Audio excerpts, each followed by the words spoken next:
भी बीजेपी का MLA, MP या लीडर पंजाब में घुसने नहीं दिया। बीजेपी के खिलाफ हम अपना मेन जो टारगेट है वो रखेंगे, नंबर 1।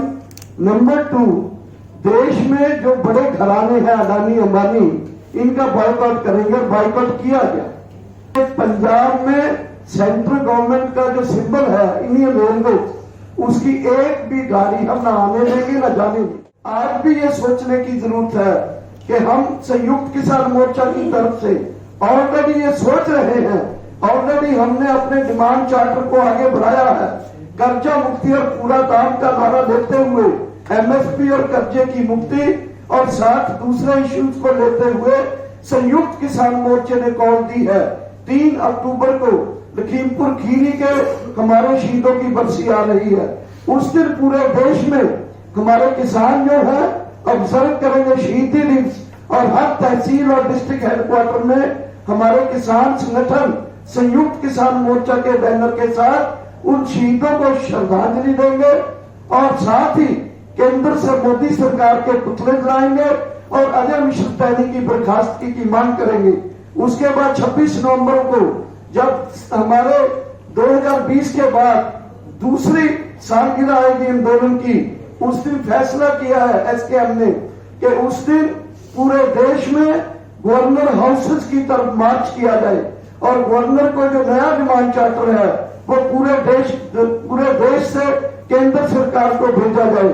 और मुझे लगता है कि 26 नवंबर के जो इस आंदोलन का सेकंड पड़ाव शुरू हो रहा है, उसमें बड़े बड़े बहुत हजारों की गैदरिंग पूरे देश में होगी, हर कैपिटल में होगी।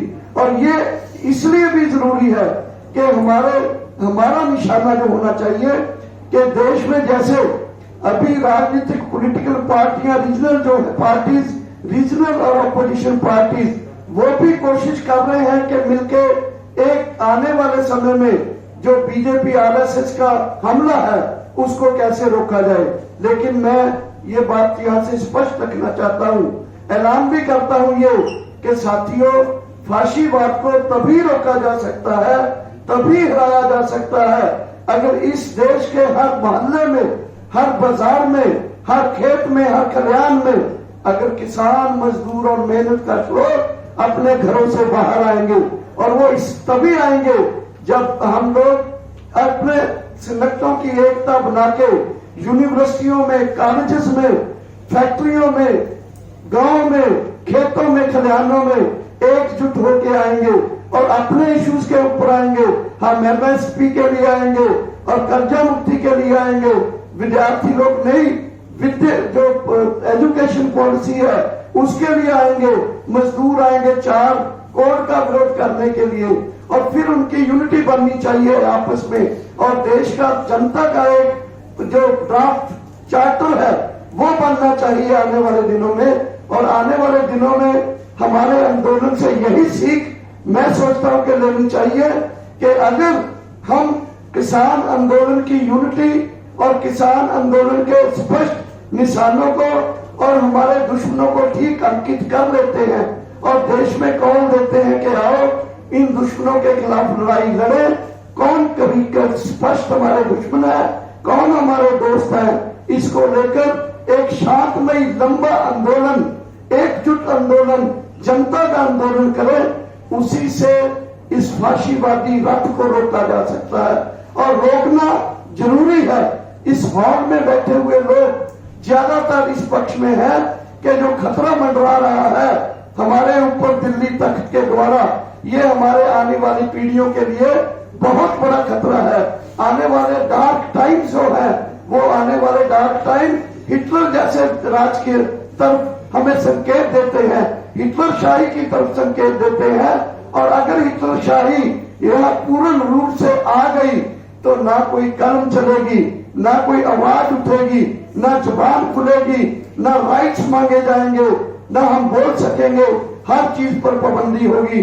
उस खतरे को भांपते हुए हमें, जैसे पंजाब के साथियों ने एक शुरुआत की, पंजाब के साथी फिर शुरुआत करेंगे, जरूर आएंगे।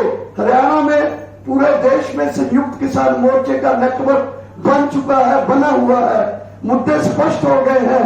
बाकी सेक्शंस को भी मेरी अपील है जो अलग अलग सेक्शन से आते हैं कि वो अपने अपने आवाज उठाएं, अपनी कलम चलाएं, अपने संगठन को साथ आए, संगठन को बढ़ाएं, मुद्दों को साफ करें और आओ 2022 के 3 महीने, 2023 के 12 महीने और 2024 के नेक्स्ट 3 महीने, 1.5 साल है हमारे पास। इस 1.5 साल में अगर कॉन्शियस एफर्ट करेंगे, प्लान एफर्ट करेंगे, आंदोलन के द्वारा इस देश की राजनीति में कोई दखल अंदाजी करेंगे तो हमारी ये जीवन में हमारे जो समझ है, विचार है, उसको हम जेन्युइन बिठा पाएंगे, बता पाएंगे।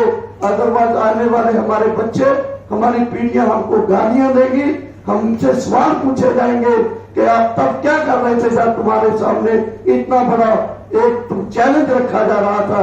इतना कहता हुआ मैं आपसे क्षमा चाहता हूं, मुझे जल्दी जाना है। आपका बहुत बहुत धन्यवाद।